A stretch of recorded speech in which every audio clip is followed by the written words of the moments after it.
was so amazing. Dun, dun, dun, dun. We were all like full on supporting you like that. It's the only thing we didn't have our flashlights on. Yes. But we don't want to blind you with our flashlight. But So mini guys, concert. we have in the studio here with us today this lovely morning with a lovely tune. We have Yim Shan Hui, singer-songwriter and pianist in person right here next to us. Woohoo! Welcome on the show. Welcome on the show. Thank you. We actually spoke off camera. This is your first time doing a performance here for this song and being in an interview with us. Oh. First ever interview, actually. Are you excited? Yes, I am. It's my first time performing live for this song also. All right. So for our audiences or your fans out there, what do they call you usually? Do you call you Shan? Do you call any nickname? How should we address call you? me Shan Hui, Shan. My friends will call me Yimi. Yimi. Yimi. Yimi. Yimi? What Yimi? Because I'm Shan Hui Yim.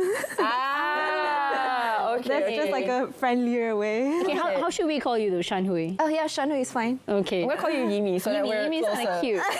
Very, very cute. Sure. So your song, I love it. It's very like, if I could sing, that's the type of song I would sing. I think you can sing actually, but maybe not to Get her up. extent.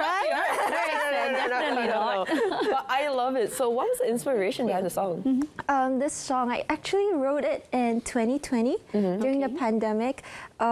It's just being about being a hopeless romantic. I think a lot of people can relate to that.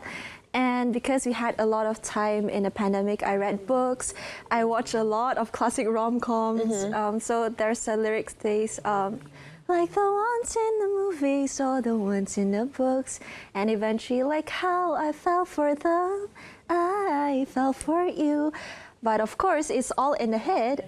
So the ending is unalike. So we will always feel, what if it will ever come true? Would it come true? Yeah. Your love song is that. I actually love giving me that. Christmassy vibes, no? Christmassy, truly. Yeah, right. French vibes / Christmassy vibes. But then again, your song, because I'm a hopeless romantic. I have to say it out there.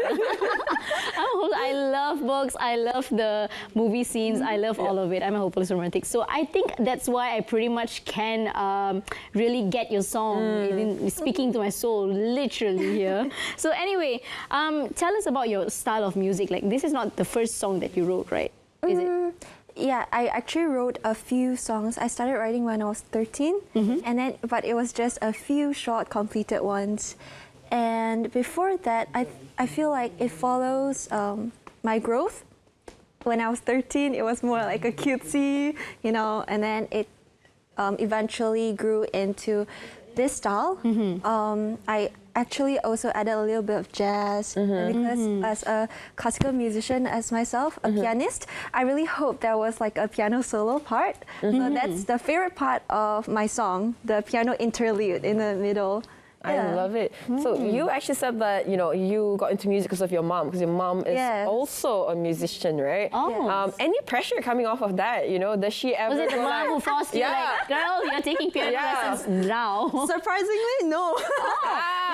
Last time there's a really funny story. I'm not sure if I can say this, but in primary school, we have like those extra tuition for UPSR and stuff. She would actually sneak me out from the back gate. Oh, So we can where? go back home and play music. wow!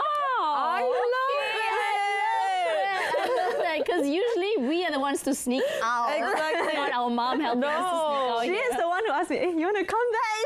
I'm like, yes, sure, let's go do it. Interesting, but that's actually a very fun story to tell as well. That's really fun. So your mom is also in the music industry, or She's a classical pianist herself, and she focuses on early childhood education for brain stimulations for babies since few months old to 6. Yeah. Art science, let me just say that. art science? If your mom is interested in joining the Art Science Prize, go ahead. Very, very interesting. So you are also studying classical music. Yes. Very curious, who are your favorite classical musicians? Are you like Bach? Or are you like Chopin? You mean composers? Okay. Yeah. Or any at all. Composer Zoe. Yeah, the minute I was like, the minute it's like classical music, I'm like, yeah, it's Bach. Bach, sure. I would say my favorite for now, it's Debussy and Bartók. What about the music that appeals to you? Appeals to me, I really like Baroque and 20th century music. Yes. Ah, I see. Right, so... Okay, and we can also see you playing. You can see a piece playing on screen right now. So tell us about this. When did this happen? This was in 2018, December. This was in London, Surrey, the Manuin Hall. Yes. Wow. Now, I did not finish piano, unfortunately. Oh, you took piano lessons? I did piano lessons. Okay. But it's very hard to prep for a competition, right? And you've won several competitions as well. So for you, any tips or any advice for our audiences out there who are currently, practicing for a competition or, is thinking of competing? Do you have any tips on, how to prepare and how to get into that mental headspace? For me personally, I really value the intention of going into competition. I would treat it like an asset for me to challenge and improve myself.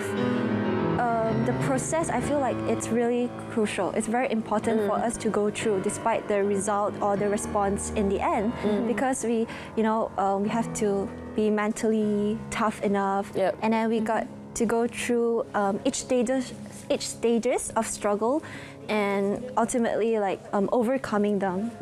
So I would say trust the process. And of course, you need a mom to sneak you out of school. Yes. That's also in the list there of the process. So, you've been playing piano since you were young. I mean, you've technically been exposed to music since I think you were a baby. The moment you came out of your womb. Exactly. Mom, la, la. here's Probably music. C. A. Any advice that you would love to give our young musicians out there? Musicians, I'm not perfect as well, but what I can say is consistency and quality is definitely very important as a musician. And don't confine yourself to one genre of music. Go venture into other areas, musical styles and genres. You never know what will happen. And one question that I really, really love asking our fellow celebrities and singers that we have in studio is definitely, what's next for you? That's our favorite question. I'm going to pursue classical music as a pianist, but at the same time, I would also love and adore to venture into the contemporary world, continue writing music, and try not to limit myself, as I say, to find more possibilities in myself. Any covers of songs, any songs coming up that we get a teaser on our show here? There might be a new song coming. There we go. And how can we follow you on social media? You can search Shan Hui Yim on Insta, YouTube, TikTok. And there we go. So if you guys love her song, again, please do check her out. Support your local musicians, ladies and gentlemen. And again, thank you so much for watching our show. You can follow us on our social media as well. Yes. We are freshbrew_RTM. So, thank you so much for joining us on today's Fresh Brew. And thank you so much. Stop so funny.